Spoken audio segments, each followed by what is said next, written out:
ಕಾಂಗ್ರೆಸ್ ಮತ್ತು ಬಿಜೆಪಿ ನಡುವೆ ಇದೀಗ ಟಿಪ್ಪು ಫೈಟ್ ಜೋರಾಗಿ ನಡೀತಾ ಇದೆ. ಮೈಸೂರಿನ ವಿಮಾನ ನಿಲ್ದಾಣಕ್ಕೆ ಟಿಪ್ಪು ಹೆಸರು ಇಡಬೇಕು ಅನ್ನುವಂತಹ ಪ್ರಸ್ತಾಪ ಏನಾಯಿತು. ಇದಕ್ಕೆ ಬಿಜೆಪಿ ಅವರು ಟೀಕೆಯನ್ನ ಮಾಡ್ತಾ ಇದ್ದಾರೆ.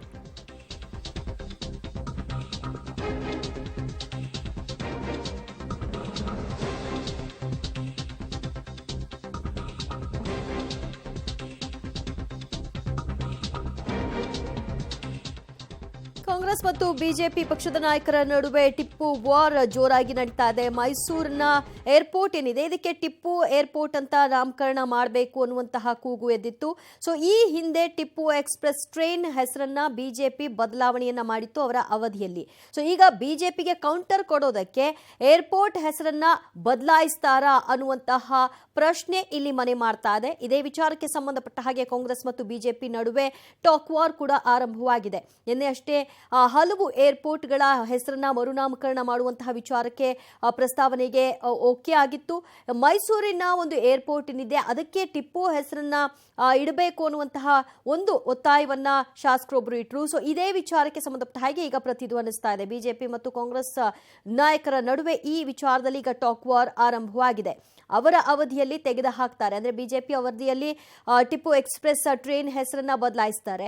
ಸೊ ಈಗ ಅದಕ್ಕೆ ಕೌಂಟರ್ ಕೊಟ್ಟು ಮೈಸೂರಿನ ವಿಮಾನ ನಿಲ್ದಾಣಕ್ಕೆ ಟಿಪ್ಪು ವಿಮಾನ ನಿಲ್ದಾಣ ಅನ್ನುವಂಥ ಹೆಸರನ್ನ ಇಡ್ತಾರಾ ಅನ್ನೋ ಪ್ರಶ್ನೆ ಮೂಡ್ತಾ ಇದೆ.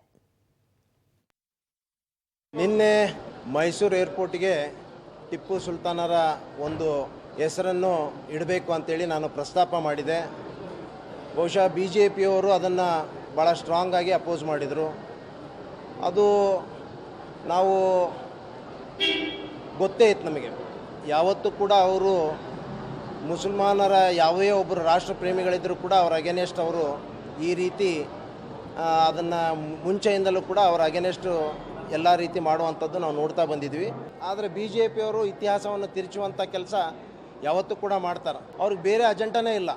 ಹಿಂದೂ ಮುಸ್ಲಿಂ ಕ್ರೈಸ್ತ ಅನ್ನುವಂಥದ್ದು ಬಿಟ್ಟರೆ ಬೇರೆ ಅಜೆಂಡನೇ ಇಲ್ಲ. ಯಾವುದೂ ಕೂಡ ಡೆವಲಪ್ಮೆಂಟ್ ಬಗ್ಗೆ ಮಾತಾಡೋದಿಲ್ಲ. ಏನು ಇತಿಹಾಸ ಇದೆ, ವಾಸ್ತವಾಂಶ ಇದೆ, ಅದನ್ನು ಒಪ್ಕೊಳ್ಳುವಂಥದ್ದಿಲ್ಲ. ಹೀಗಾಗಿ ಅವರು ಅದನ್ನು ಅಪೋಸ್ ಮಾಡುವಂಥದ್ದು ಅದು ಕಾಮನ್. ಮೈಸೂರು ವಿಮಾನ ನಿಲ್ದಾಣಕ್ಕೆ ಟಿಪ್ಪು ಸುಲ್ತಾನ್ ಹೆಸರನ್ನು ಇಡಬೇಕು ಅನ್ನುವಂಥ ಸಲಹೆ ಬಂದಿದೆ ಅಂತ ಕೇಳಿದೆ. ಒಂದು ವೇಳೆ ಆ ಹೆಸರು ಬಂದರೆ ನಾವು ಹೋರಾಟವನ್ನು ಮಾಡ್ತೇವೆ. ಅವರು ನಮ್ಮ ಕರ್ನಾಟಕ ರಾಜ್ಯವನ್ನು ಹಾಳು ಮಾಡಿರ್ತಕ್ಕಂಥವ್ರು, ಧ್ವಂಸ ಮಾಡಿರ್ತಕ್ಕಂಥವ್ರು, ದೇವಾಲಯಗಳನ್ನು ದೋಚಿರ್ತಕ್ಕಂಥವ್ರು, ಮತಾಂತರ ಮಾಡಿರ್ತಕ್ಕಂಥವ್ರು, ಅಂಥ ಧರ್ಮ ವಿರೋಧಿ ಮತಾಂಧ ವ್ಯಕ್ತಿಯ ಹೆಸರನ್ನು ಇಡೋದಕ್ಕೆ ನಾವು ಬಿಡೋದಿಲ್ಲ. ಚರಿತ್ರೆ ಬಗ್ಗೆ ಭಾಳಷ್ಟು ಅವಲೋಕನ ಮಾಡೋಂಥದ್ದನ್ನು ತಾವುಗಳು ಮಾಡಬೇಕು ಅಂತ ನಾನು ಕೇಳ್ಕೊತೀನಿ. ನಾವೆಲ್ಲ ಚಿಕ್ಕದ್ರಿಂದನೂ ಟಿಪ್ಪು ಸುಲ್ತಾನ್ ಅವ್ರ ಬಗ್ಗೆ ಓದಿದ್ದೀವಿ. ಬಿ ಜೆ ಪಿಯವರ ಆಲೋಚನೆ ಒಂದು ಯಾವ ರೀತಿ ಕಮ್ಯುನಲ್ ಆಗಿದೆ, ಯಾವ ರೀತಿ ರೈಟ್ ವಿಂಗ್ ಆಗಿದೆ, ನಾವೆಲ್ಲ ನಮ್ಮ ಪಾರ್ಟಿಯ ಪಕ್ಷ ವಿರುದ್ಧವಾಗಿದೆ. ಇವತ್ತು ಎಲ್ಲರನ್ನು ಒಳಗೊಂಡಂಥ ಸೆಕ್ಯುಲರ್ ಚಿಂತನೆ ಸಿದ್ಧಾಂತದ ಮೇಲೆ ನಾವಿದ್ದೀವಿ. ಆ ಕಾರಣಕ್ಕೋಸ್ಕರ ಅವರ ಒಂದು ಸಿದ್ಧಾಂತ ಮತ್ತು ನಮ್ಮ ಸಿದ್ಧಾಂತ ಭಾಳ ವಿಭಿನ್ನವಾಗಿದೆ ಅಂತ ಹೇಳಲಿಕ್ಕೆ ಇಚ್ಛೆ ಪಡ್ತೇನೆ. ಕೆಲವರು ಇನ್ನೂ ಟಿಪ್ಪು ಹುಟ್ಟಿದವರಂಗೆ ಆಡ್ತಾ ಇದ್ದಾರೆ ನಮ್ಮ ದೇಶದಲ್ಲಿ. ಅವ್ರಿಗೆ ಆ ರೀತಿ ಆಡಲಿಲ್ಲ ಅಂದರೆ ತಿಂದಿದ್ದ ಅನ್ನ ಕರಗಲ್ಲ ಈ ದೇಶದ್ದು. ಪಾಕಿಸ್ತಾನದಾಗ ಹುಟ್ಟಬೇಕಿತ್ತು ಅವರು. ಸಿಗುತ್ತೆ ಇವತ್ತಿಲ್ಲ ನಾಳೆ. ಅವರೆಲ್ಲರಿಗೂ ಸಾಕಷ್ಟು ಉತ್ತರಗಳು ಸಿಗ್ತಾ ಇದೆ.